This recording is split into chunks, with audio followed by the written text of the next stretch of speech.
আসসালামু আলাইকুম ওয়া রাহমাতুল্লাহি তাআলা ওয়া বারাকাতুহু। আপনাদের সম্মুখে আসলাম বিশেষ একটি পরীক্ষিত আমল নিয়ে। আমলটি জেনে নেওয়ার আগে চলুন একটি জরুরি কথা জেনে নেই। যদি আপনারা আমার চ্যানেলে নতুন এসে থাকুন তাহলে লাইক করে দিবেন, কমেন্ট করে দিবেন আর সাবস্ক্রাইব করে দিবেন। আর পাশে থাকা বেল আইকনটি অল বলে প্রেস করে দিবেন, যাতে সবার আগে আমার ভিডিও আপনার মোবাইলে পৌঁছাতে পারে। চলুন এবার আমলটি জেনে নেওয়া হোক। আমলটি হলো একটি নকশা। বর্তমান আপনারা স্ক্রিনে যে নকশাটা দেখতে পাচ্ছেন সেই নকশাটি। এটি লেখার নিয়ম হলো যে আপনি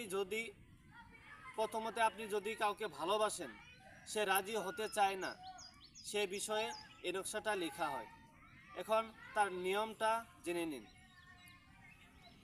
যাকে আপনি ভালোবাসেন তার এক টুকরা কাপড় নিয়ে সেই নকশাটি জাফরান কালি দ্বারা লিখবেন, পাক পবিত্র হয়ে লিখবেন।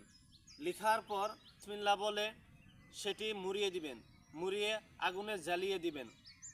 যখন পোড়া জলে ছাই হবে, ছাই হওয়ার পর যে মাসুকের জন্য বা মাসুকার জন্য আপনি করেছেন, সে মাসুকটা আপনার জন্য পাগল হয়ে ছুটে আসবে, আপনার প্রেমে পাগল হয়ে যাবে। পরবর্তী কোন ধরনের ভিডিও চাই কমেন্টে জানাবেন, ইনশাল্লাহ আমি দেওয়ার জন্য চেষ্টা করব। আমার জন্য দোয়া করবেন। আল্লাহ হাফিজ। আসসালামু আলাইকুম ওয়া রাহমাতুল্লাহি ওয়া বারাকাতুহু।